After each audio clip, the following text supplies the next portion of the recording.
Sorry to be a couple minutes late. American Hammer, I'm the Executive Director of Ridgefield Main Street. Welcome to the July community meeting. Thank you for being here. We'll have our speaker, Brad Richardson, up in just a second. I wanted to just talk about a few things and updates. I have been talking about our strategic planning process for about the last few months, and in June we did have our in-person steering committee meeting for 4 hours, and we did a tour of downtown for the Washington Main Street staff, people that were here, and our Seattle consultants. Two of the Seattle consultants had never been here, and they were wowed and impressed, and I was proud, and we were all proud. Some really good thoughts, ideas, focus for Main Street as we, one of our goals, objectives, is to more clearly define what our role is these days while Ridgefield grows, and the vision for downtown, what that is like and what our role is. What about relationships, things about where we lead and where we support our partners, and there's just some really, really, really excellent information that has not only come out of that meeting, but we've now also seen a draft of our strategic plan, which will be presented to our board members. And I'm really excited about the focus and the ideas and just sort of the level up of being proactive and looking at things from a broader lens and perspective. I tend to spend a lot of days in the weeds, and I rely on my board members and committee members to keep that bigger perspective. So this document will really help us to do that. So that is super exciting. So with that in mind, it is summer and busy time, and coming up, tomorrow is Main Street Day. It is our 5th annual event. This was the event that was created as a result of the Clark County bus tour that happened with CRDC in 2018. And what it really was just bus stops to check all of the Main Street towns and a couple of the other towns. Well, we decided to throw a party, and we were the only town that didn't. So we have kept that tradition as a day to tagline, celebrate downtown. We have had more and more merchants involved each year. We have had different types of games and activities added. It always is a theme of music in the park and dancing. This year we have expanded to include something called the Raptor Roll, which is a summer-themed dance that we introduced at the tailgate last month, and I had 8 Raptors out there who learned this little dance, plus the people that were in the park. We have videos of that up. We are going to do that every half hour tomorrow in Overlook with the Raptors and whoever's attending. And since Gus isn't here, I'll say the goal is to actually do that at the game. He doesn't know that. But if we can sort of get together some kind of flash mob, I feel like dancing Raptor Roll. Hey, you never know. At any rate, it's a fun, family-friendly day. It's just 11 to 2, but we like that Main Street could bring something in that's all our own, and we're looking forward to that. Also, planning is well underway for Oktoberfest. The committee has been meeting for several months now. We have a sponsorship link available. I don't have anyone here who can help me with other details. We'll have more handouts later on that, but it's going to be, again, it's a lot of work, but it's also a lot of fun, and people look forward to it. Emphasis this year really on fundraising, so we're trying to be more efficient in what we're doing and why, but we have some good key players coming back and activities planned, and we're getting better and better at it. This will be the first year that we have done it almost like it was the year before. We've never been able to do the same event, so we've never been able to get any consistency. So we're looking forward to that this year. So on the table we have our latest newsletters. I do have little cards for Main Street Day that says what activities are going on where. You can stop all the way from Ridgefield Mercantile, Florist, Carts, Overlook, One Source, the library, and then at noon the library's 2nd anniversary celebration will kick off. So as again, I talked about this goal of encouraging walkability and the idea of discovering downtown. We have a full walk that's possible for attendees. So we hope to capitalize on those coming from the library. Will come this way. Our people will go to the library. And again, it's really turning out to be a nice event. I forgot to say at the very beginning, just a reminder, we are recording this. It's a little late. The reason we're doing this is that we have a lot of people who cannot attend this meeting, obviously because of the hours, but there's a lot of good information. And so I want to thank Nick for being here and recording. And again, just a reminder that we're recording, and it goes right up on our website. The last two are already up on the website. So I think that's a really valuable thing to add to this meeting, because we have a lot of good information that comes here, really good updates. Traditionally, this time of year, we hear from our Clark County Historic Museum. Brad Richardson has been the executive director for 5.5 years now. I know that because he and I started at just about the same time. It's been exciting for both of us. And I think specifically what we want to talk about here is what the museum is doing in Ridgefield and downtown, not only with Main Street, but with the port. And that Brad has been working hard for the last 5.5 years to really increase awareness that this is, the county museum. He's going to say this. He serves the entire county, not just it's the downtown Vancouver museum. I also am privileged to serve on the board of trustees for the museum. So combining personal interest and professional development, it's been a really good relationship, and the museum has really brought a lot of ideas and things that we can incorporate into downtown with the expertise on that historic preservation facet that is a focus area. So I would like to introduce Brad Richardson. Thank you. All right, well, thank you for giving me the opportunity to come to speak to you today. Real quick, I'm just going to go through an overview just for those who aren't familiar with the museum. Some of you might be, and just a little context about me, a little background. So I'm born and raised here in Clark County. I'm a Camas High School graduate, so I hope you can all forgive me for that. And I went to Clark College. This actually is my second career. I worked at UPS and then a telecommunications company until I was about 30, and then I went back to history and got a degree in history from bachelor's in history from WSU Vancouver, and then I eventually got a master's in public history from Portland State University. So a lot of my training is in history, but about 5.5 years ago I had the opportunity to become the executive director, and I always joke I don't do history anymore. I do what's called administration and development, so fundraising is something that I primarily focus on. And I'm pretty ingrained in the history and humanities field across the state of Washington. I'm actually on the board of Humanities Washington, which is our state's arm of the National Endowment for the Humanities, so they promote humanities across the state. And then I'm also on the board of the Washington Museum Association, and just a few weeks ago they just decided to make me president of that association. So I have the honor of being able to serve statewide to do that. But just to give you a little background on who we are the memory keepers of Clark County, building shared stories through community. Just for anyone who doesn't know, we are a 501c3 nonprofit. We are not the county government. A lot of times when people see Clark County in our name, they think that we are a part of the government system. We do get a small amount of public funding, but it covers about 5 to 10% of the total cost of what it amounts to run the museum every year. So we get about $60,000 a year, but we operate on about $312,000. So we raise $250,000 every year to keep the museum going through different ways. The society that runs the museum is the Clark County Historical Society. It started in 1917 as the Vancouver Historical Society, and we fixed that by now. We're Clark County at this point. And they started by preserving buildings. They helped originally preserve the Covington House, which is on the north part of Vancouver. They actually took this building apart stick by stick and reassembled it at a new location because it was out in the Orchards area, and they moved it to this location here.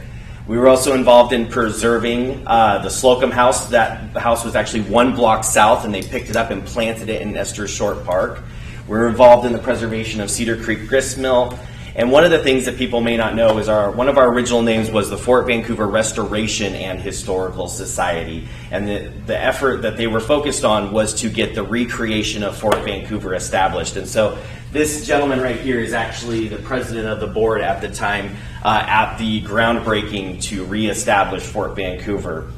And they were kind enough in 2017, when we had our 100th anniversary as a society, to actually let us throw a party inside of the stockade. And they said that was a one-time thing, never going to happen again, and it was quite a blast. I think, Mike, you were actually there that night.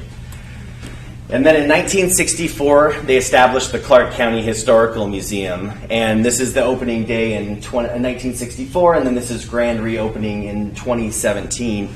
And it was finally a place to be able to care for the stories and the pieces of Clark County history. And so over the years, we've had many, many people involved, but our 501c3 nonprofit, the Society, is ran by a series of board members. And just to kind of give you context, our board is always ever changing, but we have a preservationist on our board, we have a historian, we have an archaeologist. We have two young emerging professionals who have experience in the field, and they're in their 20s, but we've decided to have them come and participate on the board to hope to grow future leaders in the humanities field in Clark County. We have someone who works for Clark County GIS. We have Major Harris, who actually works in mentorship for the Department of Health and Human Services. We have Mary Kay, who's on the board, which we love. Sarah Laughlin from Fuel Medical Group, human resource expert. We have Mayor Ann McInerney Ogle, Cody Ritter from Riverview Bank, Brian Stebbins from Point North Consulting, and then we have Dan Wyatt Jr. from the Kiggins Theater, if anyone's been in downtown. Our total staff is 4 folks that run the entire county museum. So we have April Busby, who's our outreach and public programs manager, so walks, talks, tours, social media, website, all of that front-facing stuff that you see, that is all April pushing and promoting those items. Liza Shade's our collections manager, and Liza takes the physical objects that we have in our collection and then takes the stories and makes sure to mortar those together. And that's a really tough process because the context of an object can be lost very easily. As we're talking about walking tours in Ridgefield or doing interpretive panels or doing the work in Ridgefield, continuing to try to gather the stories in a way that's sustainable for us to be able to save for future generations is a difficult task. You might get someone who learns a story about a building in downtown and they know that story and they go and they do a walking tour and they share it with people and maybe they send an email about it, but they don't write the full story down, and then that person eventually either stops being involved or they pass away. We lose pieces of that story, and so it slowly degrades over time. And so Liza's job is to make sure that those stories don't degrade connected to the objects that tell our story. And additionally, she has an extra piece that is even more difficult. She has to fight the environment. Light, temperature, humidity, all of these things are constantly trying to degrade all of the stuff that we have in our collection, so she's constantly working to try to manage that. And then Katie Bush is our public historian. So she really goes out and works on the interpretive panels. And that's one of the big things Katie has worked with Ridgefield Main Street is the 5 interpretive panels that are going to go in downtown. And we've worked with Camus to do the same thing, and I'll talk a little bit about that in our interpretive services piece. We also have to give a huge nod to our volunteers. We have anywhere from 25 to 40 volunteers at any time.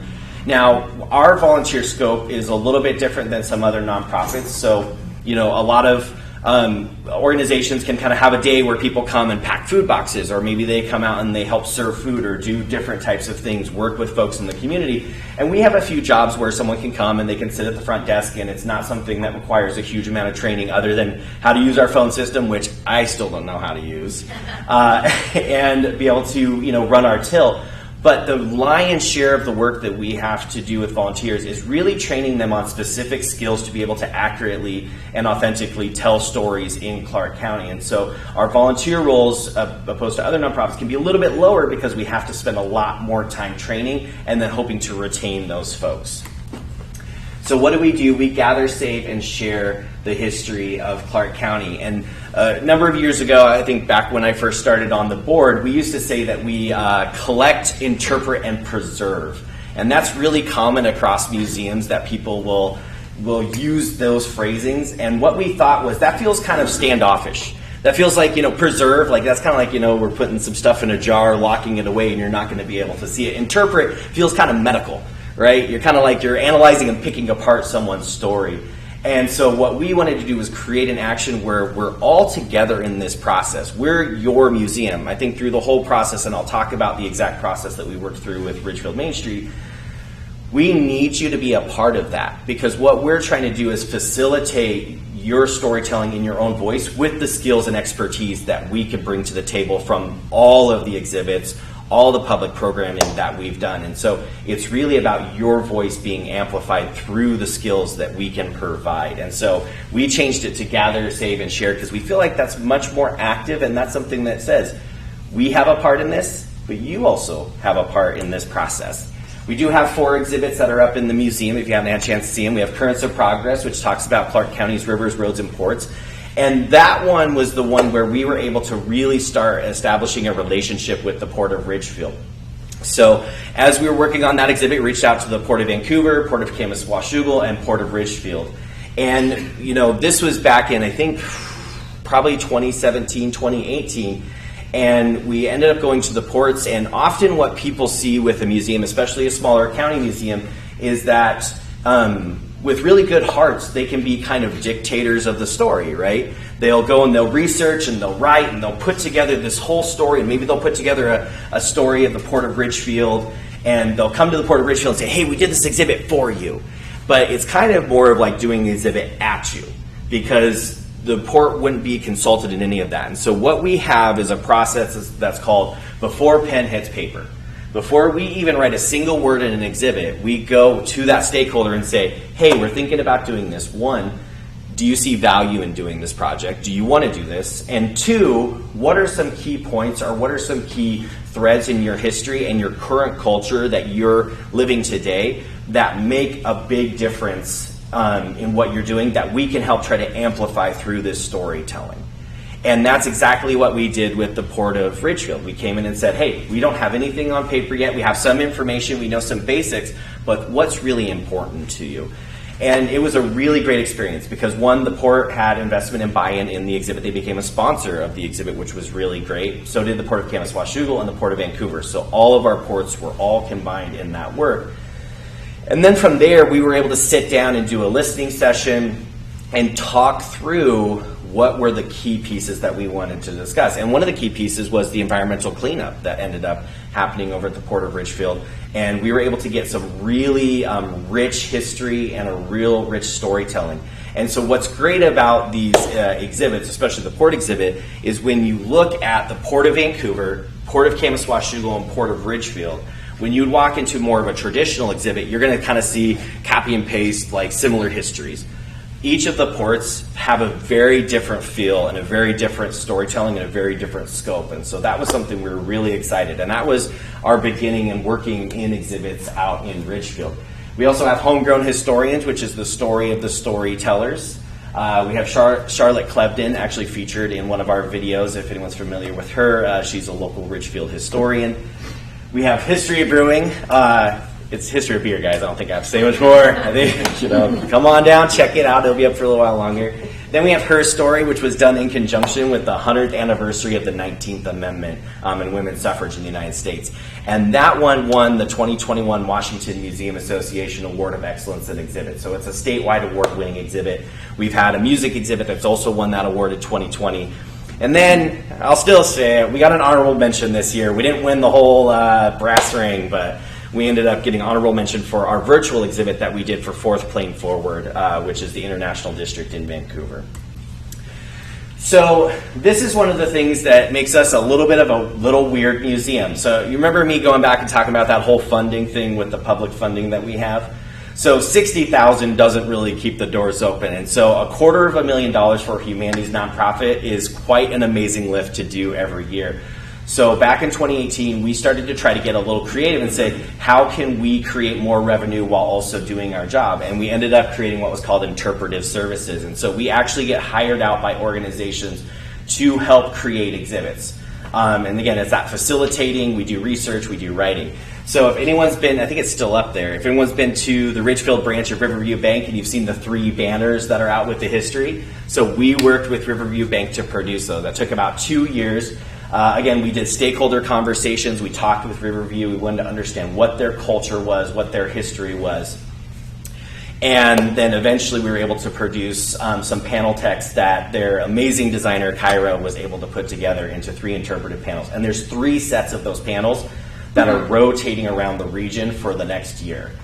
So just an amazing opportunity to be able to do that. And then we've done historic panels in downtown Camas, and that's where we got our start. We originally did 3 large wayside panels that are on 4th Avenue. So these were kind of big context panels, and we went down to Camas and we're able to look at the downtown and actually try to set it up like a gallery. So where the panels are placed in the story that it's telling is very intentional, because we were able to lay it out and say, this is the best flow of how people move through downtown, and this is where we're going to complement other stories that are being told.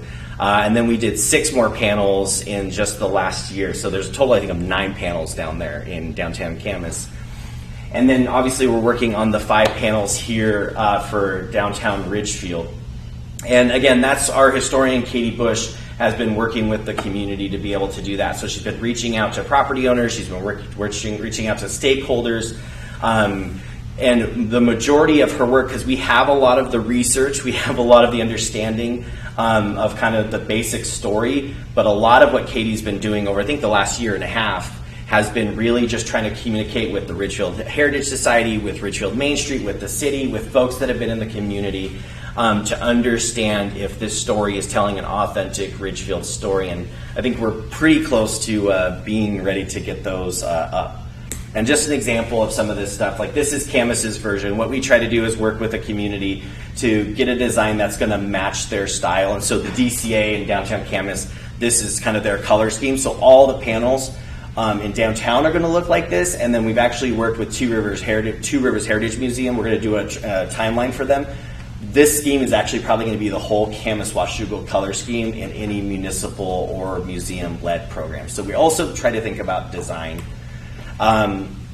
Historic downtown Camas building, another one of that. We also worked with C-Tran on their 40th anniversary. I know C-Tran's big supporters over here. You can see some of that. And so, that's kind of the focus that we've been in Ridgefield, is doing the interpretive panels, working with the Port, and then now the Port is working on the new development that's down there. And so we're in preliminary talks about putting together, I believe, 8 total panels that are going to go down at the Port of Ridgefield, and we've been hired on to work with the folks down there to do that. And what's great is we're taking the base of what we've produced for the Port exhibit, because we've already done a lot of that work to understand the culture, and we're going to expand on that and grow that. And the Ridgefield Heritage Society has been amazing in their support and help to put that together and work on expanding that. So in the next few months and next couple years, you're going to see a lot of work that we're helping facilitate, but it really should be understood that it is centered around Ridgefield Main Street's amazing work with us, Ridgefield Heritage Society helping bring people from the community to work with us, the city really being supportive, and the Port. We're just facilitators making the story work within the skills that we have, but it really is the community telling that story. And so with that, I can give time for a little bit of questions. Sure, great. Yeah. So recently I went to the American Legion had a Memorial Day celebration ceremony up at the cemetery just off of Hillhurst. And after the event, I was talking with my wife, and I had a long conversation with Bruce Weissman, Commissioner Weissman from the Port, on different tombstones and with family names on it. Yeah. And I asked him a couple questions because he's been around a while and knows some of this history. And so he was sharing this stuff with my wife and I. Like one of them, I think, was the Packard family, and he was telling me about Packard Hill. And anyways, different tombstones he was telling me about the families, because he's intertwined in a lot of these families through his history. And he was saying, a lot of... And my wife was saying, well, how can... Because once people pass away, that history, that knowledge then it hasn't been captured. So I was just wondering that there's so many stories up there when you walk the cemetery and look at those. Is that something that Katie Bush is looking at or interviewing some of the old timers and getting those stories captured?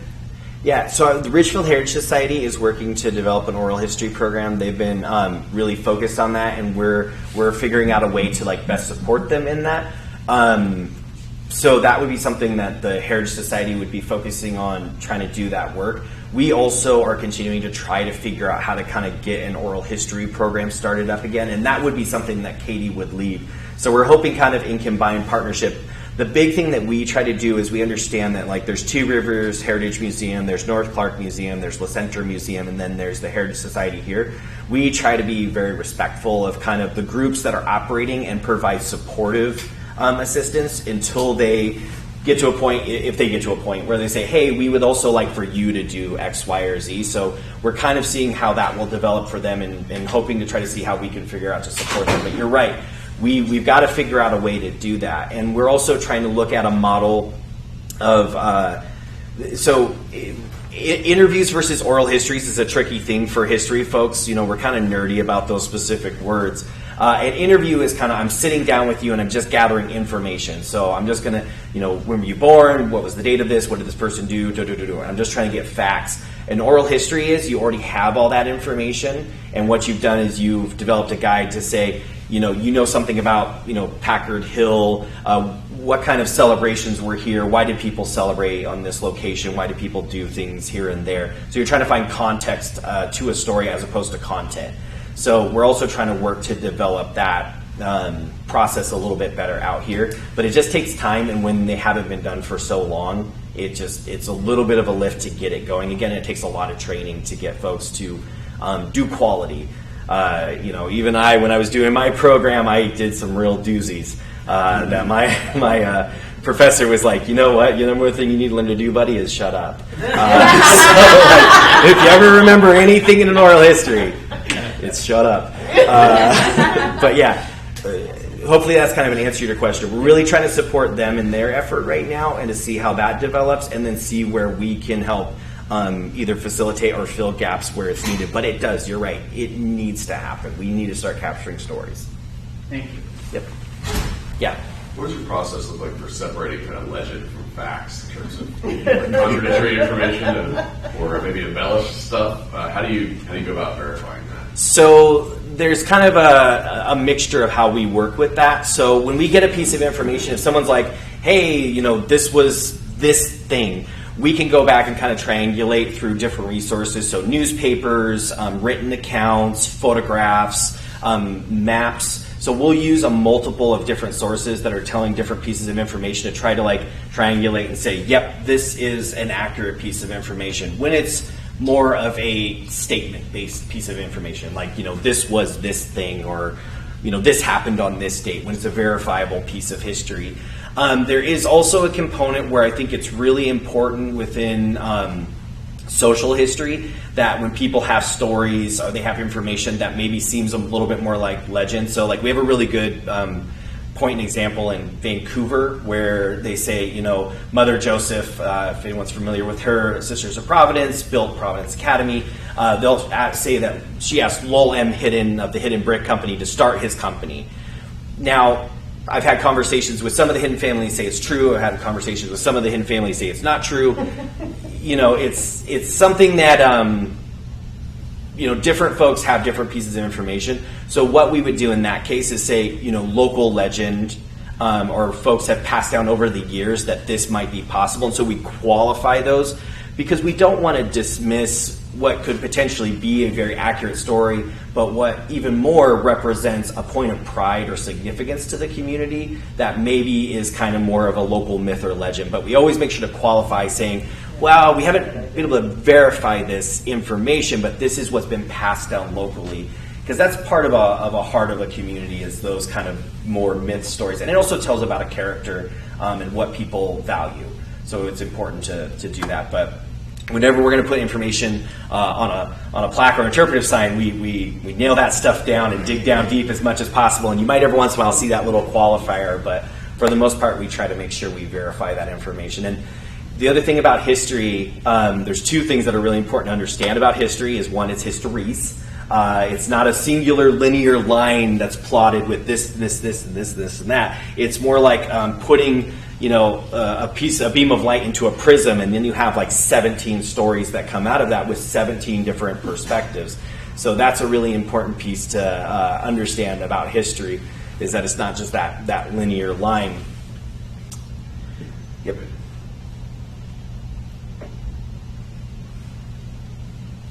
All right. Actually, since you mentioned our panel, we can talk a little bit more about those. So the ones that we are working on right now are the Old Liberty Theater, the Community Center and the Library, the story of the Community Center, City Hall, the Sweet Shop, where Delicious Dishes is now.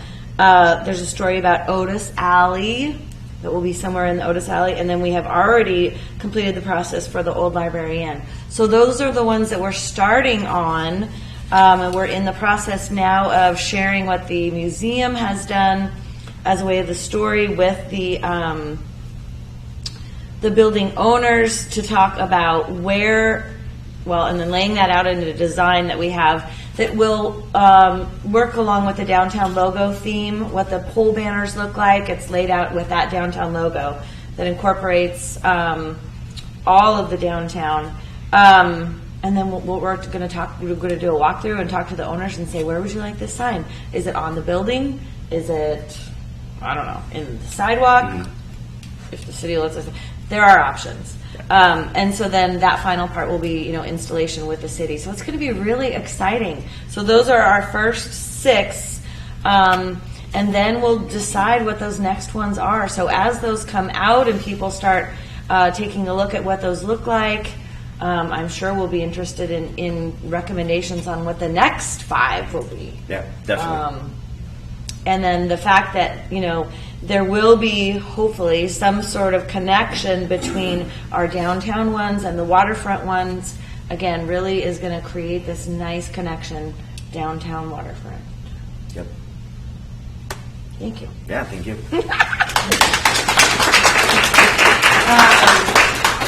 So that's great. I have a few additional board members now here. Thank you for being here. Kristen, do you want to say, I mentioned a few things about Main Street Day. Is there anything you want to say about Oktoberfest now to this group?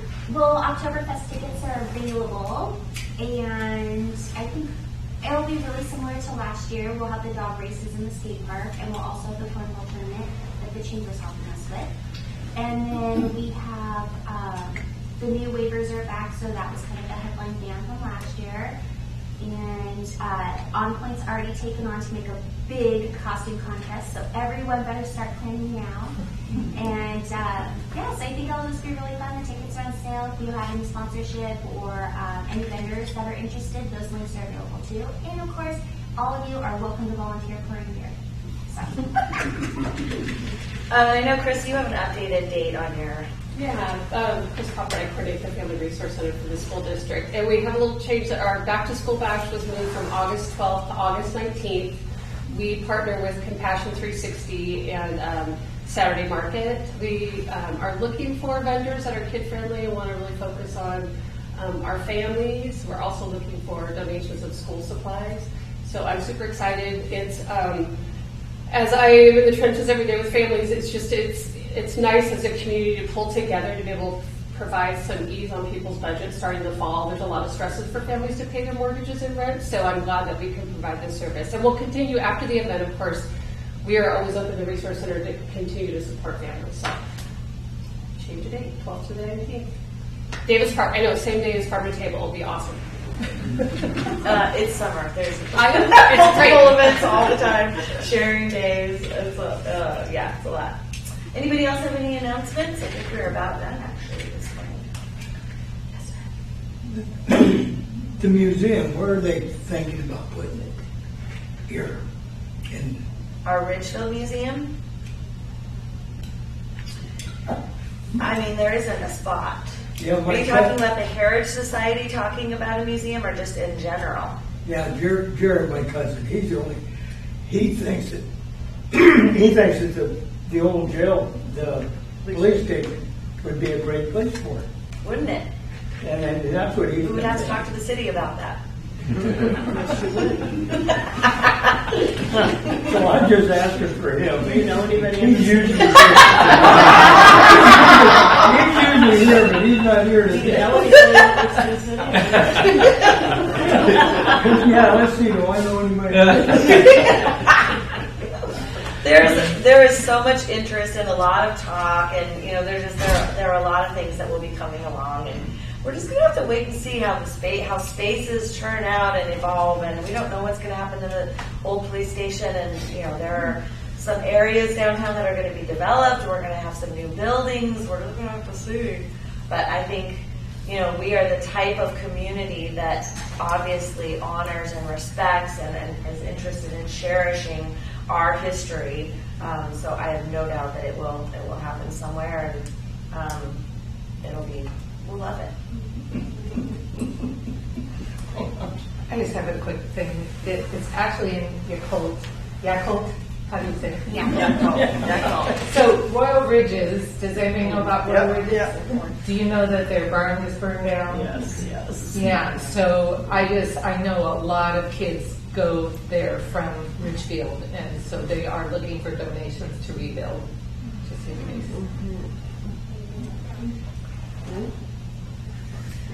Yes.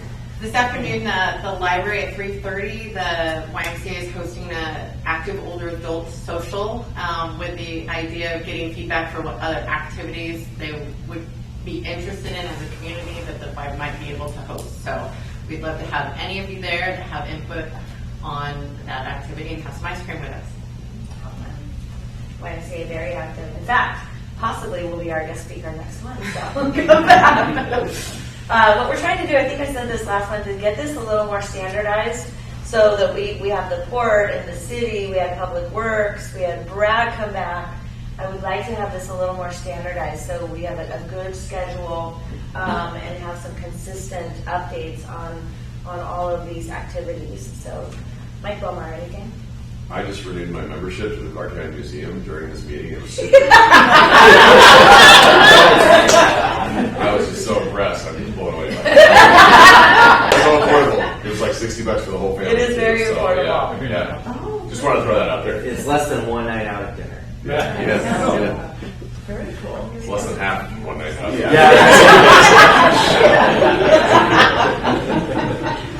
All right, we are around. Hope to see you tomorrow for Main Street Day. Come and do the Raptor roll, and thank you for being here, and have a great day. Thank you.